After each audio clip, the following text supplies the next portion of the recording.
Welcome to Alumni Connections. I'm so excited to bring you Lishaun Francis today, class of 2003, A. Philip Randolph Campus High School. Stay tuned. We're going to get into a lot of stuff right after the Alumni Connections theme song. Bear with me as I hit some buttons here. And hopefully this brings back some memories for folks that have been sitting in the audience watching the May show. No, Randolph is better than the rest. Even when you progress, you still gotta rep.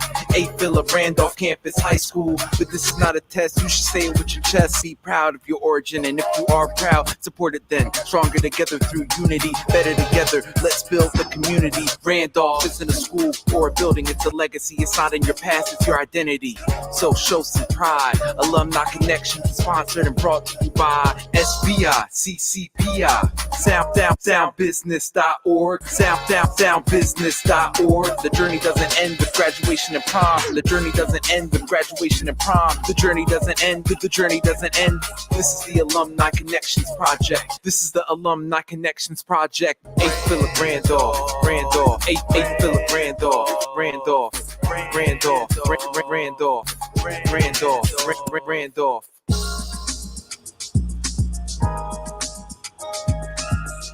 So hopefully that Randolph got you going. So I want to introduce everybody to Lishaun Francis, Spelman College alumni class. Oh, I think that's, pardon me. Sorry, technical difficulties. Here we go.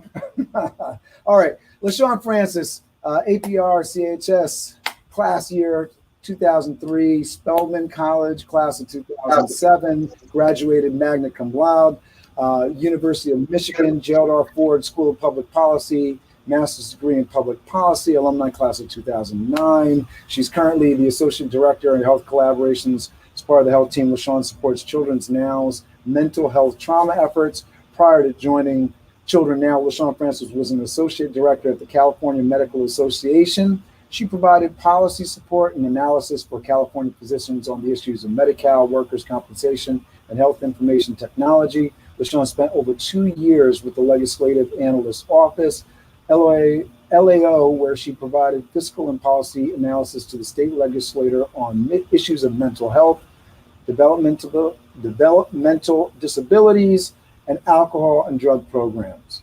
In Washington, D.C., Lishaun Francis worked as Program Analyst for the U.S. Department of Education, providing fiscal support on issues of higher education. Lishaun Francis received her Master's of Public Policy from the University of Michigan and a Bachelor of Arts in Sociology from Spelman College in Atlanta, Georgia. Lishaun, thank you for doing this. Thank you for being on the show. That's quite a mouthful. How are you? Try that here. Now switch this. Are you there, Lishaun? I'm here. Oh, I can hear you now. All right. So my headphones aren't working for me. So tell us where you are. Thank you so much for being on the show. I appreciate you. You have an amazing resume. Talk to us about what you're doing right now. Oh, no problem. So I am actually in the Bay Area in California, Northern California. Our offices are located in Oakland, but we do statewide policy and advocacy work. So, you know, I moved out to California about 10 years ago now. So this is home for now. That's awesome. And talk to us about, you know, obviously, I'm assuming you grew up in New York City. We're going to get into that story, but just why the move to Oakland. I'm assuming that had to do, you know, maybe we'll come back to this, but I'm just, I know I got a lot of New Yorkers watching these kind of things, so interested on the move to Oakland. So I'll take a little preview of that, and then we'll get into the high school story here. Yeah, so I actually just moved where the opportunity was. To be honest, after graduate school, you know, I had a job in Washington, D.C., which is much closer to home. But I did want to do some state policy and level work, and I got a really good offer for California. I'd spent some time out here prior and really just enjoyed the vibe. So when I first moved out here, I actually moved to Sacramento and spent a good amount of time in Sacramento at first. So I think it's a great place to be to do the kind of work that I'm doing. That's awesome. Yeah, I've been in Sacramento. I've been in the Bay Area. I much prefer the Bay Area, I got to say. So, everyone does. So talk to me about where were you in junior high? Where did you go to junior high? And how did A. Philip Randolph Campus High School get on your radar? I'll be honest, I don't remember the specifics because it was so long ago. But I went to a school that was actually K through 8, PSIS 217, which is located on Roosevelt Island, which many folks might be familiar with today. But back then, it was the land to nowhere, and it was not as popular or as nice as it is today. And I just remember receiving the book. And depending on how old you are, the book was every high school in New York City in the 5 boroughs, with a description, the address, the kinds of programs they had available, the kind of clubs they had available. And you applied by putting in, I think, your top 10 options for schools. And A. Philip Randolph interested me because of its humanities program and track. And I was really into English and history. And that was my first choice. And where was this? Where were you saying this bridge would know where it was? What borough were you in? I was in the city. I was in Manhattan. So if you're familiar with Roosevelt Island, it sits squarely between Queensbridge and Lower East Side. So if you look at the train map, the F train goes there, and it is 63rd Street, Lexington, Roosevelt Island, 21st Street, Queensbridge. That's the direction. I got confused because it's one of the few places. Now, I grew up between Southern California and NYC, and I think I've been in, worked in, lived in just about every part of the island of Manhattan, and I have not been on Roosevelt Island. You go there, it is, I actually was really upset when I went back to visit when I was at Spelman, because it is so nice now. I knew it was changing when I saw the Starbucks, but growing up there, you just felt really close to Queensbridge, honestly, because you could walk to Queensbridge. But most people didn't know about it. So, a lot of kids growing up would actually say they were from Queensbridge because we were so close to there. But really, you're like, I'm just gonna rep Queensbridge because that makes no sense. Right, but the reality is, it's just like this island right off, and it has a really interesting and cool history. It used to actually be where we put lepers, unfortunately, like way back in the day. So it had 2 hospitals when I was growing up, and it was for long-term care. That's kind of what it was known for. Okay. Yeah, no, that's definitely what I kind of noticed about it, other than the fact that, because there's like the Sky cable tram that goes over. Yeah, I mean, that's, and I would see it all the time and always wonder. So now I gotta put it on the list because I gotta go. And like you said, it looks like it's developed well because you always see it driving by on the FDR and all that good stuff. All right, so you're in Roosevelt, you get the big book. Somehow Randolph gets on the radar and you end up going there. What was your first memory or things that you took away from entering the castle-like building of A. Philip Randolph Campus High School? I thought it was huge. I was a little overwhelmed because I came from a smaller school where we all kind of knew each other. And I do remember just feeling really overwhelmed by the sheer number of kids in the building. And did you quickly adjust, or was that something that was like? I think it took me about a year. Okay. It took me about a year to adjust and to find my people. And what I mean by that is, really find the nerdy kids, and we hung out together. And it takes a while to find your group, whichever group you might fall in. And I fell like squarely into the nerdy kids group. And unfortunately, it's not like there's a list where you can just go, hey, who else is really into the things that I'm into and wants to hang out. So it just took a while, I think, for me. What were you into coming into 9th grade? I read a lot.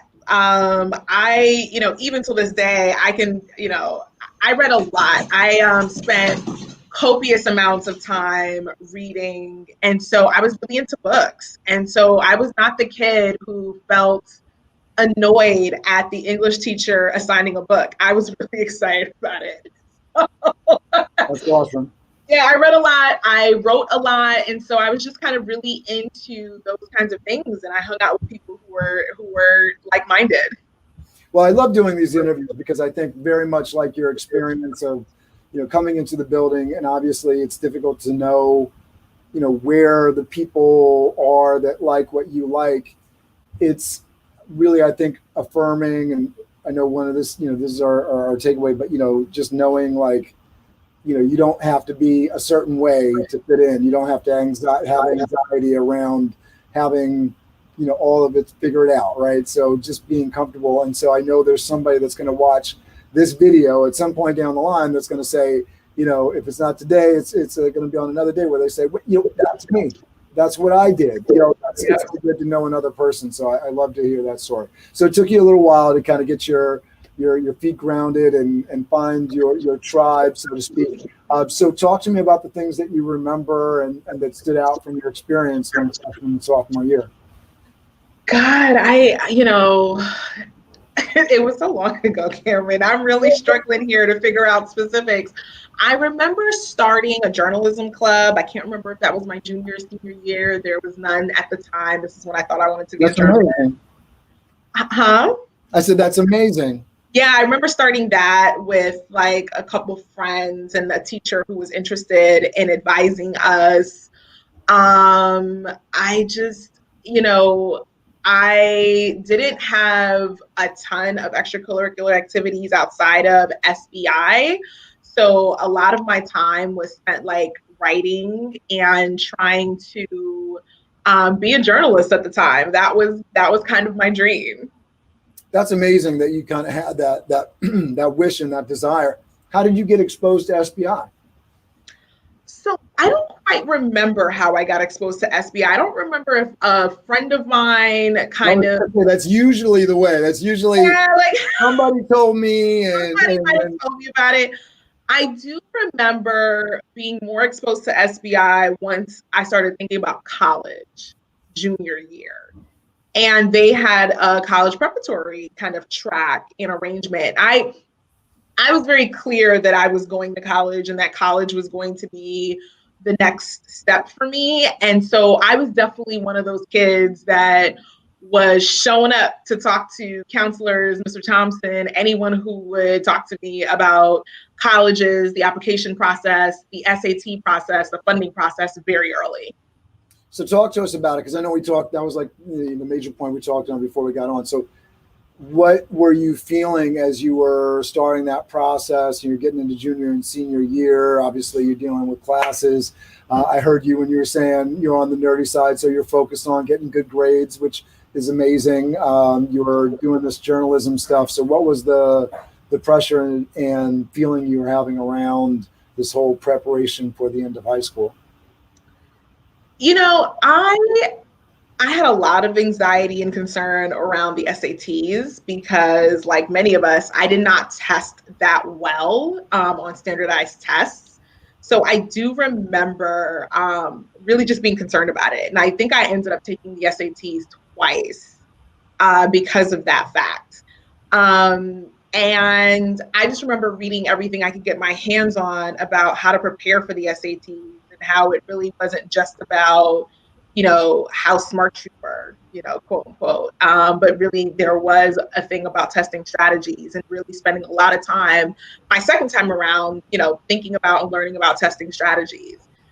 So I do remember a lot of anxiety about that. I do remember being like oddly optimistic about, getting into college and going to some colleges. I think I applied to about 12 schools.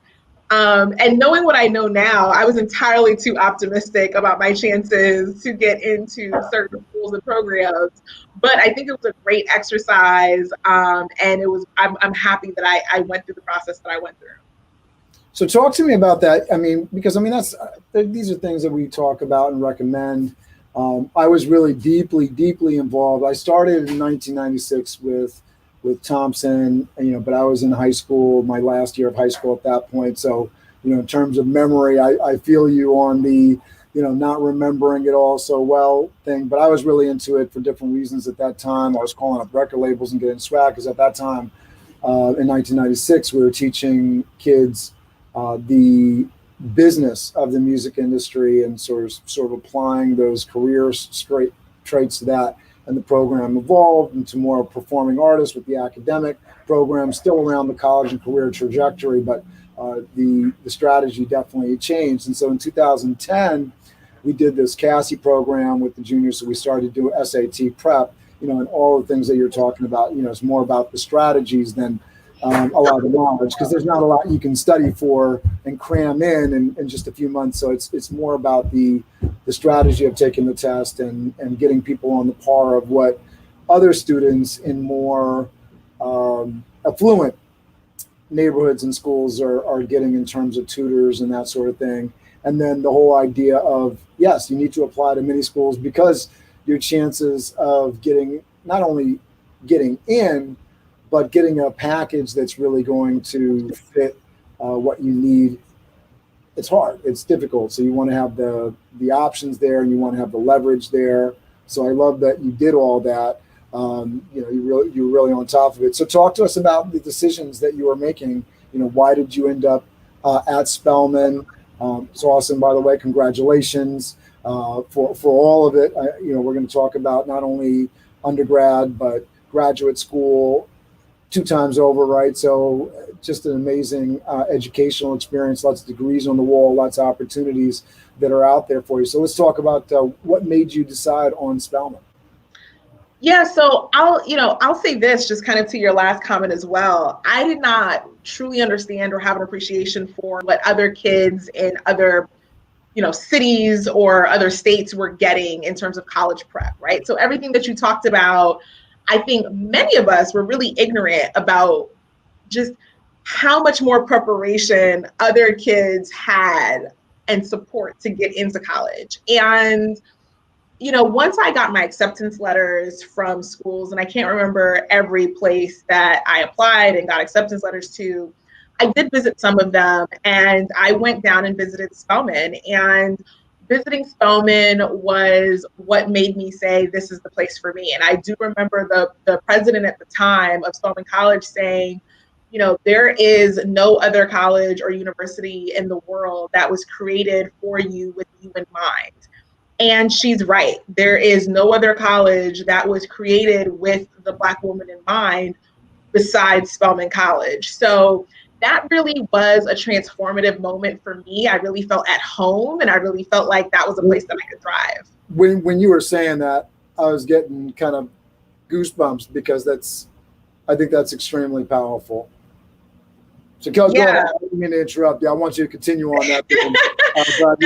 I think that's something that, for somebody that doesn't have that proper understanding. And also, just going back to what you said, I think even if somebody had told you in high school, which somebody probably mentioned it, whether it was Thompson or admission counselor or something, feeling it and experiencing it is a whole nother ball of wax of understanding that, other kids are coming to this with a little bit more preparation and understanding and certainly, courses that they've taken at these, crazy specialized high schools and whatnot all over the country. No, and you're absolutely right, Cameron. I mean, I think part of it too is I realized that more when I got to Spelman, because I was going to school with some of the students who had that support and had that, educational background. So it was all very interesting to kind of see the difference and see the disparity, in our options and our next steps. But, for me, Spelman wound up being a really great choice. That's awesome. And so talk to us why that ended up being a good choice. Why did you make the decision first at Randolph? I don't know what other schools that you applied to and got into, but what do you remember what captivated you about Spelman and made you decide on Spelman? No, I think I was just doing my research and someone had recommended historically Black colleges. And so I applied to a few historically Black colleges and I didn't have a preference. I mean, I think originally I thought I was going to stay close to home. so I could get home, within 4 hours and make sure I saw my mom and my parents, etc. So I never really thought deeply in the application process about what it meant to move or how far away I was going to go. I just applied to the schools that interested me. And I applied to the majors that interested me. So that was kind of how I made my decision. It was very almost academic. Like I was just doing a lot of research and maybe talking to people that I was introduced to who went to Howard or who went to Hampton or whatever the case is. And that's how I made my decision to even apply. But I didn't have any personal investment in going to any of those schools until I started visiting. Right. Okay. And then when you visited, what was the takeaway there? Yeah, kind of what I said before about, what, the president kind of highlighted for us. So you got that before you made your decision? I got that before. Yeah. So Spelman hosts a weekend called A Day in the Life at Spelman College, and they invite accepted students to campus to spend a weekend with current students and stay in the dorms, et cetera. And it is the best recruitment that you could ever have, because you really do get to feel like you could see yourself there. And no other school had really offered that. Every other school was just like, you can come visit and tour our campus and talk to people. But I spent the night on campus before I actually accepted my admissions. That's amazing. That's amazing. So you decided on Spelman. Tell us what senior, graduation into that summer was, and your first semester on campus at Spelman. Yeah, I mean, it's all a blur, graduation, and I just couldn't wait to be out and be gone and move and be an adult and live on my own. And tell me about the parents. Yeah, I don't know what was going on at home, siblings and all that. So kind of give us a little family background. What was going on? I know Spelman's probably a little bit further away than some of the New York colleges and whatnot. So talk to us about what the family was feeling about that. Yeah, no, like my mom definitely was not happy. She wanted me closer to home. My brother had actually gone away to college in Baltimore. My sister had stayed in New York City for college. So I think in her mind, she thought the furthest I would go was the DMV area. But I don't think she had a really good understanding of exactly how far Atlanta was until we were flying out there. So I did the application process and the college application process, primarily by myself. It wasn't like I had a ton of parental advisement on it, because my parents don't have necessarily a background in kind of, American institutions. And what the best thing, like most parents. Yeah, like most parents. So I was really just talking to advisors. I was talking to my brother. I was talking to Mr. Thompson, and that's awesome. All right, so you're at Spelman. Tell us about that first. You're on campus. You're living there now. What was that like? Culture shock. Culture shock. Complete culture shock. You're moving from New York City, where even if you live in an odd place like Roosevelt Island, it is still a city that never sleeps. It is still a place you can get pizza at 2:00 in the morning. It is still a place where you've been riding public transportation since the time you were probably 10 or 11. That's not the South. And it's not even, Atlanta today is very different from the Atlanta that I, moved to in 2003, in terms of just how much bigger it's become in its population. So culture shock, it's also the South. It's very Southern. It's in Georgia. I tell people all the time that Atlanta is in Georgia, and to remember that. So, really culture shock, and culture shock on campus as well as off campus. For me, this was my first time being exposed to a range of socioeconomic status among Black people. I had never had that before. And many of us who grew up in New York City, never saw that before, where we are not exposed to a bunch of people who come from upper middle class families who look like us. So that was really shocking to me as well. But honestly, it's much more representative of the true Black experience in America. Alicia Taylor, who I interviewed I think last week or the week before, she was talking about, coming from the Bronx where she was living, getting to Randolph, and then, she was exposed to like this diaspora at Randolph because there is a different range or grouping of Black and Latin folks at Randolph, and then going to Spelman and being introduced to a whole new diaspora there. So, very much on those same lines of what you were talking about. But she also talked about very much towards what maybe the director had sort of told you in that weekend, which was, she found herself at home with a community and a new respect for that community, just feeling like she belonged somewhere. Did you, even though you had the culture shock going on with Spelman, did you feel like you belonged? I did. I mean, the first semester was a little weird, particularly because you're struggling not just with culture shock, but also what I call the academic readiness shock. Yes. And she's absolutely right. I think that if you are present and paying attention, and you are not simply spending all your time comparing Atlanta and comparing Spelman to what it doesn't have compared to New York, which a lot of us did, you realize very quickly that this is a place that you should buy into. This is a place that is interested in what you think. This is a place that is interested in developing your character, developing your intellect. In a very purposeful, in a very targeted, in a very kind way. That's amazing. So talk to us about the progression. So we're, freshman year, what classes are you getting into? Are there any professors that are, calling out to you that are changing your life? What advice do you have for folks that are applying to college, what they should be looking for in that experience, or what they should be taking away, or how they can be better prepared for that experience over the first couple of years? Yeah, I mean, this one was really hard for me too, because like I said, I was just so used to being a nerd and being a good student, and getting there my freshman year and not quite having the skills that I needed to succeed in the way that I wanted to succeed, especially as you compared them to some of the other students who might have gone to private school in Connecticut, or who might have gone to a better funded public school in,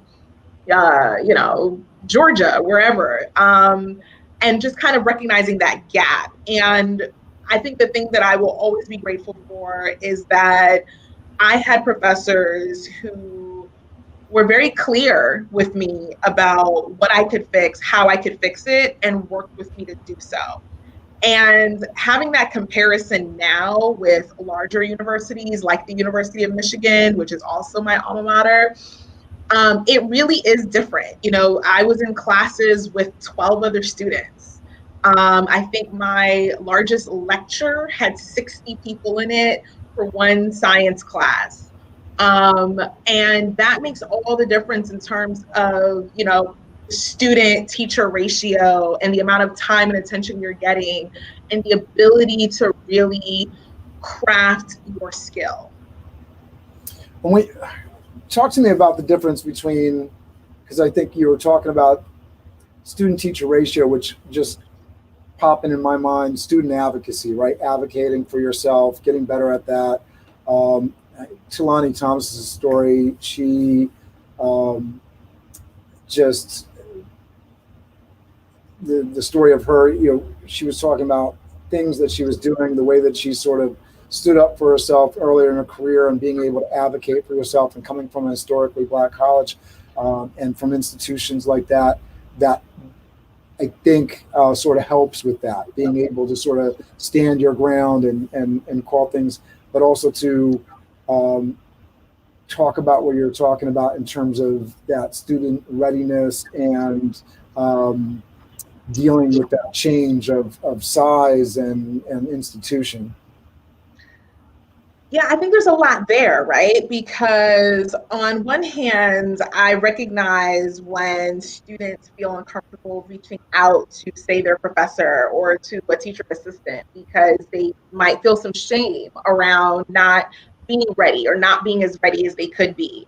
And so for me, an HBCU experience almost maybe not 100%, but it decreases that level of hesitancy and shame because, you know, most of your professors are probably going to be Black. You know that no one's judging you as like the stupid Black girl in the class. So that barrier becomes less. That's first and foremost. The other thing is, I do think that there is an encouragement to voice your concerns and be a self-advocate and ask questions and push and push and push. And it served me very well afterwards because I am now able to sit in professional settings and say, yes, there's always things that I, Lishaun Francis, need to work on, but here's what I need from you. And holding other people accountable who are supposed to be there for your professional development and growth is something that I picked up on my very first year on campus. Oh, that's amazing. Yeah, I mean, I think that's something that it's very easy to forget, you know, whether you're at A. Philip Randolph Campus High School or in college, the fact that you are the client in this relationship, right? Yes, there's somebody else grading you. Yes, you need to have these great relationships with these gatekeepers and power brokers in these settings. But at the end of the day, especially when it comes to the educational institution, you're the client and, you know, it's your right to advocate for what you need. I know, you know, with my daughter, I've had to have the conversations with her about how to respectively, but forcefully talk to her teachers in a way that, you know, demanded the best experience for her, you know.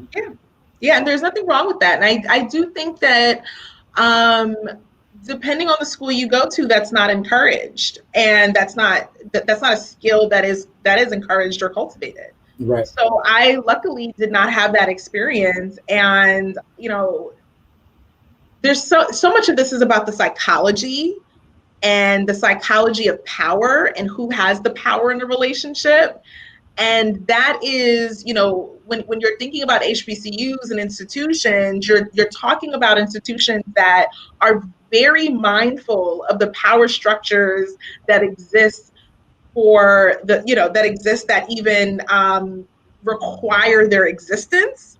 So I do think that there are some subtle things and not so subtle things that happen on campus and within the institutional walls to make sure that those power structures aren't necessarily reinforced.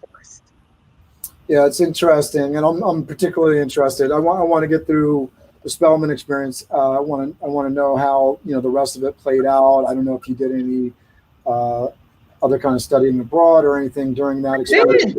You did. All right. So I want to talk about that stuff because I also want to talk about, because I think this will lead into the conversation when you're at these other institutions to sort of point out some of those differences and things that people need to look to, because I think the toolbox that you're given from that institution is so powerful, and it's something that these interviews have really actually opened my eyes to, because I, you know, sort of follow what Charles Thompson's advice is. I was never, you know, classically trained as a guidance counselor, so, you know, I basically learned everything from Thompson. We talk about, you know, small liberal private art schools, and to a certain extent, you know, for majority of students, especially, you know, because not everybody can go to Spelman, right? So you know, some of those institutions are probably the right place for a lot of students, but, you know, for somebody that, you know, has the grades and the ability, I you know, after having these conversations with so many folks, I'm like, these are the places that you need to be, because, you know, especially in today's environment where,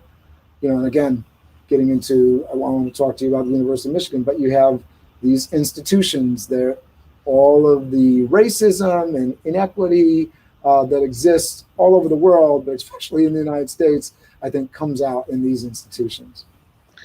Yeah, so first and foremost, I'll wrap up my Spelman experience and just tell you that I did study abroad, and I think it was the best semester of my entire 4 years. So that might not be a little fair that I'm singing Spelman's praises, and my best semester was actually off campus in Cape Town, South Africa. It's something that I highly recommend. Every time I speak to high schoolers who ask about choosing colleges, and I say, if you can, choose one that has a study abroad program, because it is such an invaluable experience. I spent 6 months there. I did a semester at University of Cape Town. I met friends and people that I would have never met if I did not go there, who lived in America and we're still friends today. I met South African friends and had really good relationships there. And just being immersed in the culture is so much different than going to go visit for a week or two.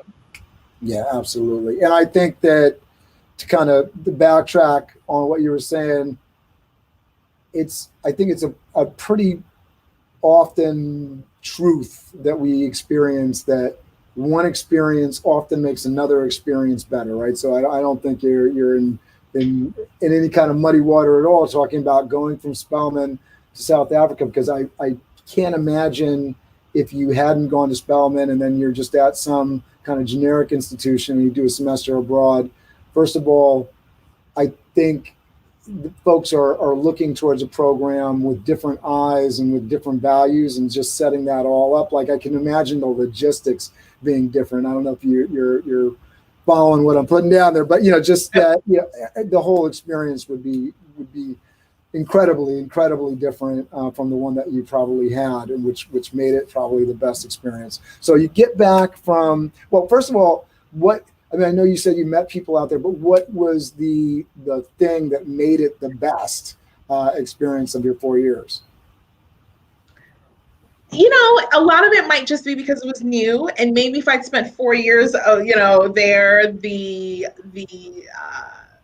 pall of newness would have begun to worn off. Wouldn't have the same luster, yeah. Yeah, that is definitely possible. I think what made it so great for me was that this was a completely new experience.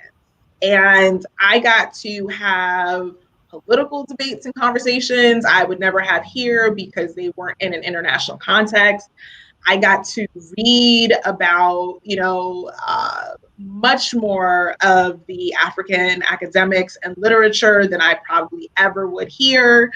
And it was just a really good learning experience. So from that perspective, and we talked earlier, like I'm a learner, right? That's one of the things that I love to do. I love to learn new things. I love to have new experiences. So for me, that's worth it.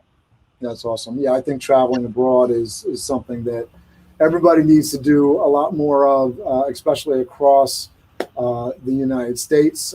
People need to see and experience other cultures. I think that's part of the challenges of the national conversation right now, is that people just aren't exposed, right? All right, so talk to us about, you get back, you're finishing up junior year and then senior year. So let's take us through the end of that and then talk to us about what the decision around was with continuing school. Yeah, so I did everything out of necessity up at this point. So paint the picture for you. I am applying to schools in 2007. And I realized very quickly that I'm applying for jobs, and I realized very quickly that they did not pay very well for someone with just a bachelor's, particularly a bachelor's in sociology. So what I did was What jobs were you looking for at that time? What'd you say? What jobs were you looking for at that time? Mostly research jobs, so entry-level research jobs. I thought that would be where I would fit best. And they just did not pay that well. And so what I decided to do, and somebody actually recommended it to me, they said, well, if you ever think you want to pursue further education, why don't you apply for jobs and graduate school at the same time? And whatever works out best for you financially, that's what I did.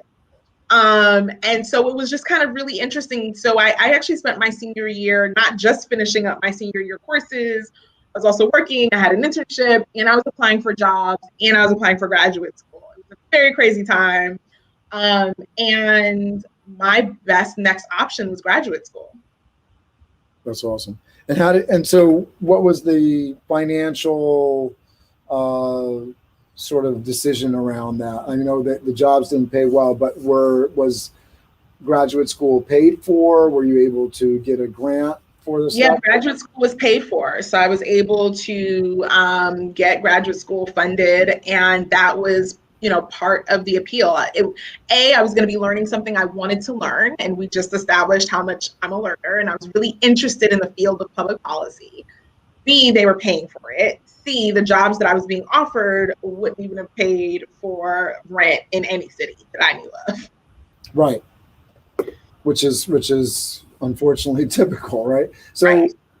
talk to me about the decision to, so at this point you're headed towards Michigan, right? Yep, So, Ann Arbor, Michigan.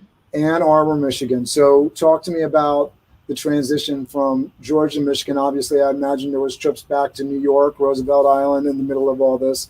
Talk to me about how all that was going and the conversation with family. And also, was Spelman completely paid for as well, or was Spelman was not completely paid for. Spelman paid for about 60% of my education, so okay. I paid for the remaining 40.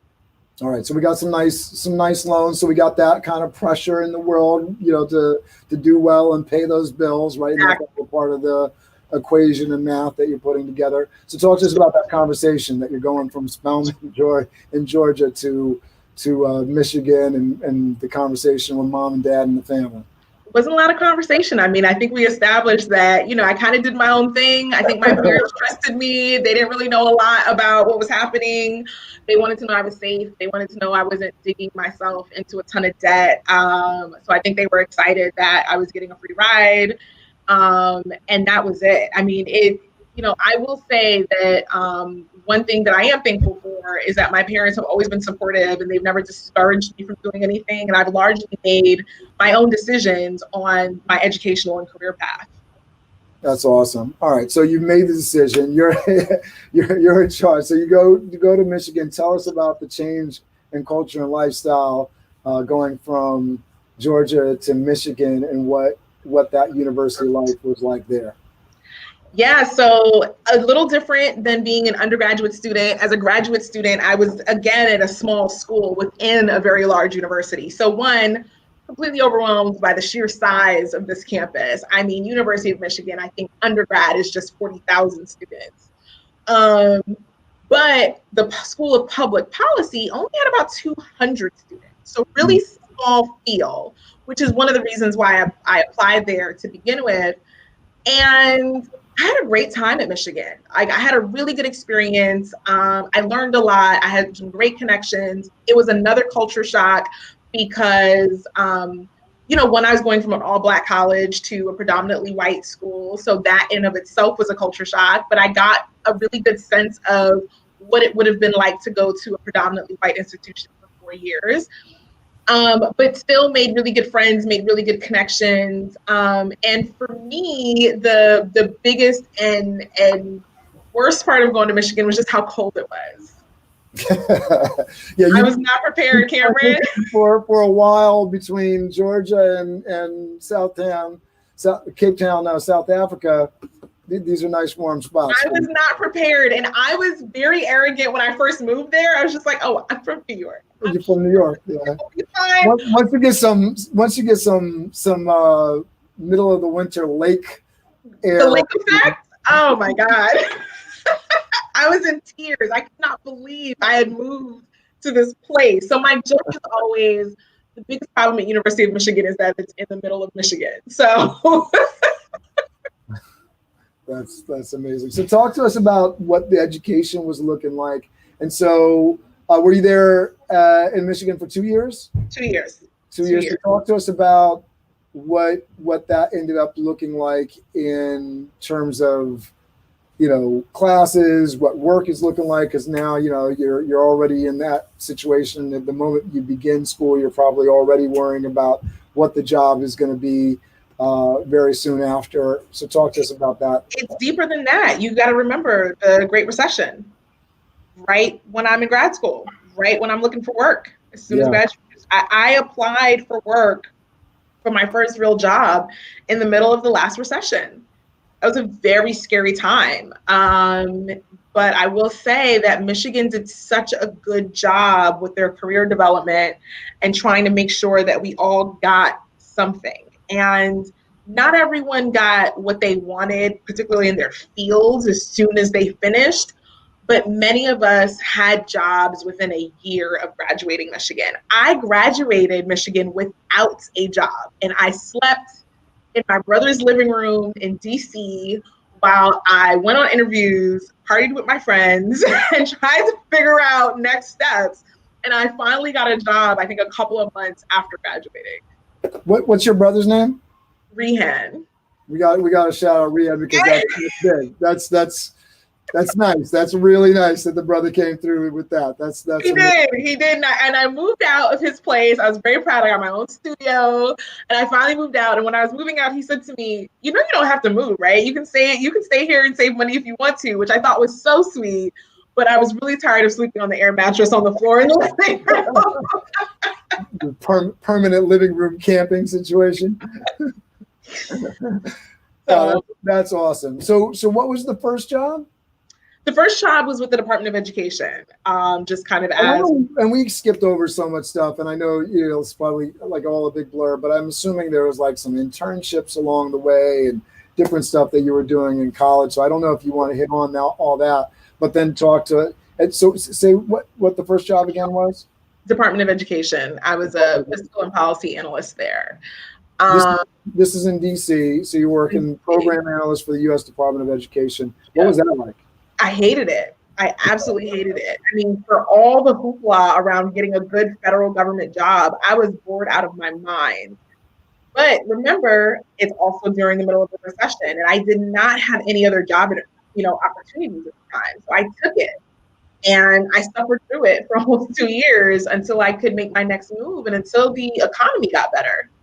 Now, talk to us, because I think this is something for folks that want to go into education, go into education policy. What was the challenge or the thing that made that job not pleasurable? Too bureaucratic, too big. I think if you were truly looking to make a difference, it's hard to do so on the federal level in those kinds of roles. I think it's much easier to do so on the state and even easier to do so on the local level. So it's just one of those things where you are working for an agency that has upwards of 3,000 people, and you are not a decision maker, and you aren't invited to even hear the decision makers speak. And you really are just kind of pushing buttons and making sure that their ideas get through. But if you're really into policy development, if you're really into thinking through next steps and thinking through new programs, and you're young and inexperienced, I think the smaller the place, the bigger the opportunity you'll have. I wonder, because I'm always a big change kind of thinker. I wonder if at that point, if you're really trying to get change, maybe you get something like that, you do some work on the local level, and then you try to get into politics, because then it's really, if you want to change education across the country, the only way to do it is on the legislative end. Yeah, it's true. If you want to become a Congress person, most people I meet don't necessarily want to change education across the country. They want to do it in their communities or in their city, or on a statewide basis. A lot of people laugh when they think about my journey, because I went from federal government to state government. And people always talk about how most people go in the opposite direction. They start off local, then they go state, then they go federal. And I just had a very different experience. I just wasn't really excited about how big it all was on the federal level. And if you aren't high up, and what I mean by high up, I mean, if you aren't like a presidential appointee, it's very hard to have an impact. No, I think that makes a lot of sense. And I can see somebody getting frustrated on the very, very, very local level, because I've worked inside of a high school, right? So understand the challenges between, policy being handed down by city government or state government. I think so many school systems are dealing with the real great challenges of state government requirements under COVID and all of that stuff, like up close and personal every single day, waiting on state to give an update on a guideline or mandate so much more than usual.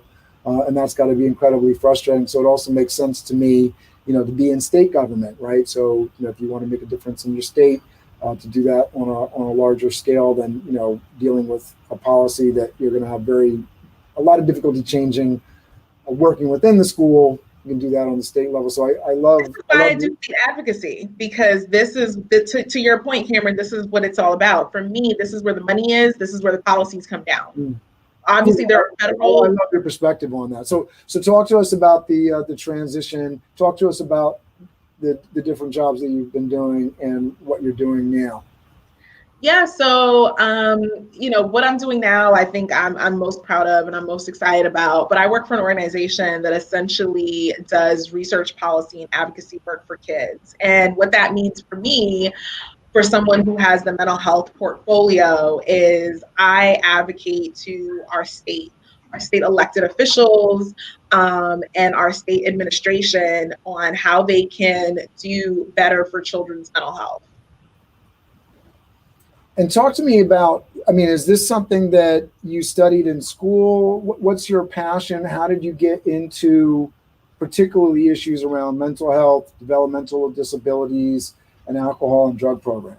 So I kind of fell into it. School, I studied policy development and public policy, which is the crux of the work. And I always tell people that if you are interested in healthcare, you should do your master's in public health. If you're interested in policy development and public policy more broadly, you should do your master's in public policy. So what that means for me is I learned the skills to think through programs and practices regardless of issue area. So if you gave me enough time, I could think through tax policy. If you gave me enough time, I could think through ed policy. If you gave me enough time, I could think through healthcare policy.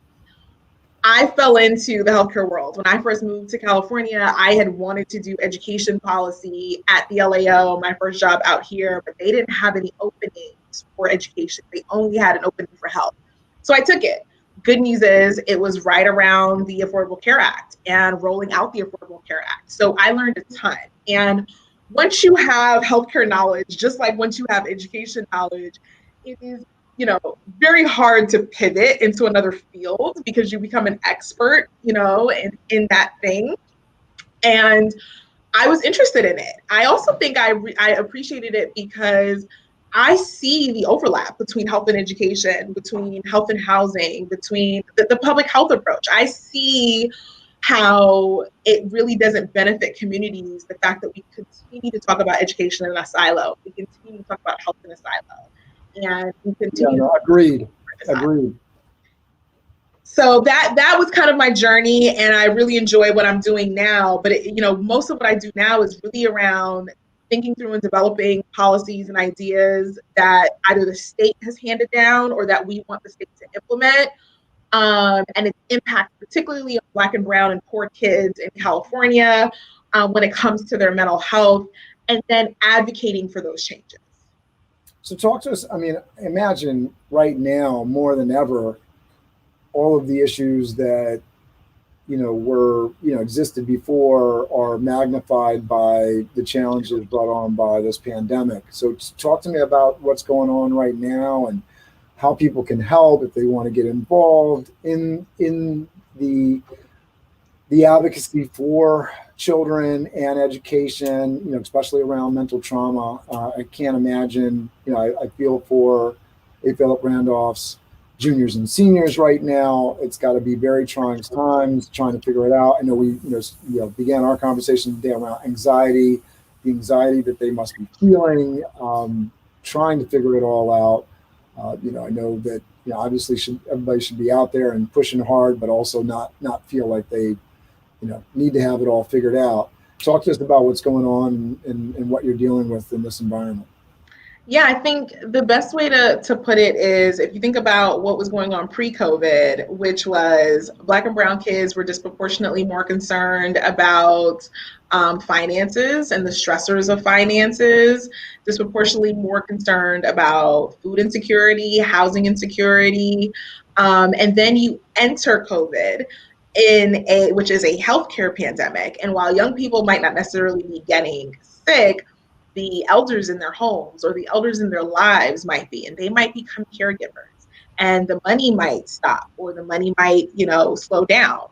So we are now adding to the stressors that were already there. We already had a mental health crisis, at least on the national level, before COVID. So really things are exacerbated now that people are staying home, nationwide shelter in place orders, and they don't really have those formal and informal connections to their peers or to supportive adults or things like that. So, I always tell folks that if you are working with kids or around kids, we really need to publicize the national suicide prevention number a little bit more. I think it should be, front and center in front of all of our faces, because in real time, people are struggling.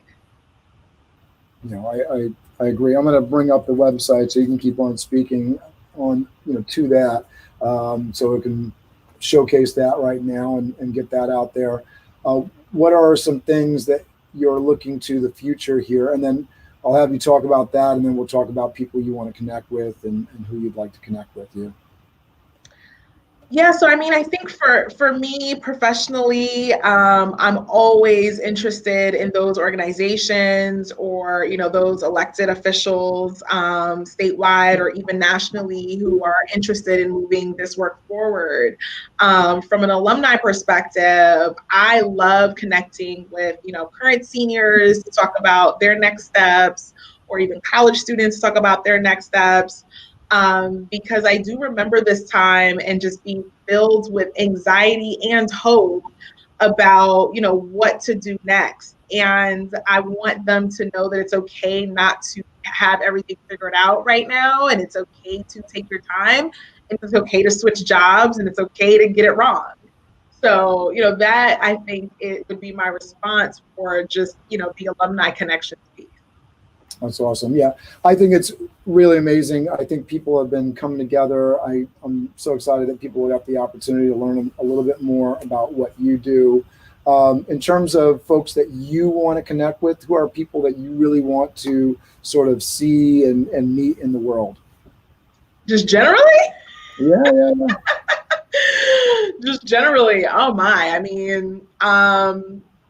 People, like famous people? What's the question here, Cameron? So, I think that, one of the things that's really amazing about networking in general, right? Whether it's, getting together with your alum from Spelman or your alum from A. Philip Randolph Campus High School, it's really surprising, where people are in the world and who they're connected with.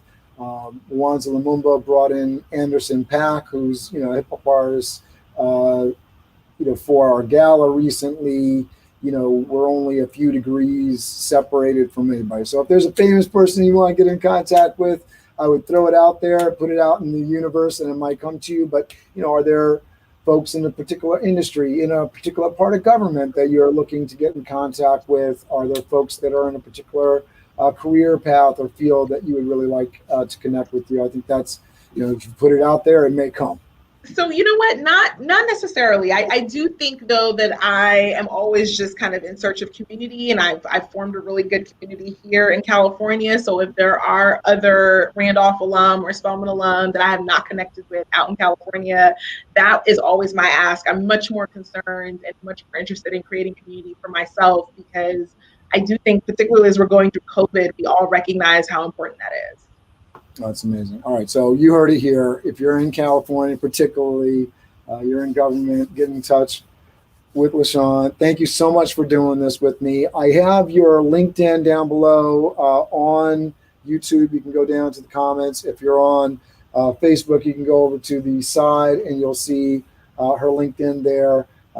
Connect with Lishaun and make some alumni connections happen. Thank you so much for Lishaun. I'm going to give you the final word. So talk to me about say goodbye to everybody, and I'm looking forward to connecting again. Cameron, first of all, thank you so much for giving me this opportunity to talk and just to describe my experience. I'm excited about all the work that SBI is doing. I love alumni connections and just keeping us close, because at the end of the day, I think we all realize that Randolph is home. That's right. And what better way to get into the alumni connections thing? Thank you so much again. Bye. Let me see if I can make this work. Press my buttons here.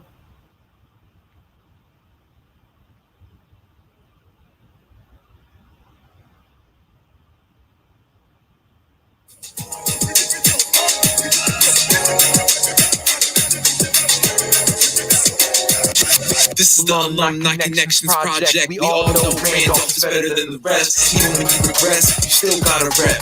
Villa, Randolph Campus High School. But this is not a test, you should say it with your chest. Be proud of your origin, and if you are proud, support it then. Stronger together through unity, better together. Let's build the community. Randolph isn't a school or a building, it's a legacy. It's not in your past, it's your identity. So show some pride. Alumni Connection, sponsored and brought to you by SBI, CCPI. SouthDowntownBusiness.org, SouthDowntownBusiness.org. The journey doesn't end with graduation and prom. The journey doesn't end with graduation and prom. The journey doesn't end with the journey doesn't end. This is the Alumni Connections Project. This is the Alumni Connections Project. 8 Philip Randolph, Randolph, 8 Philip Randolph, Randolph, Randolph, Randolph, Randolph, Randolph.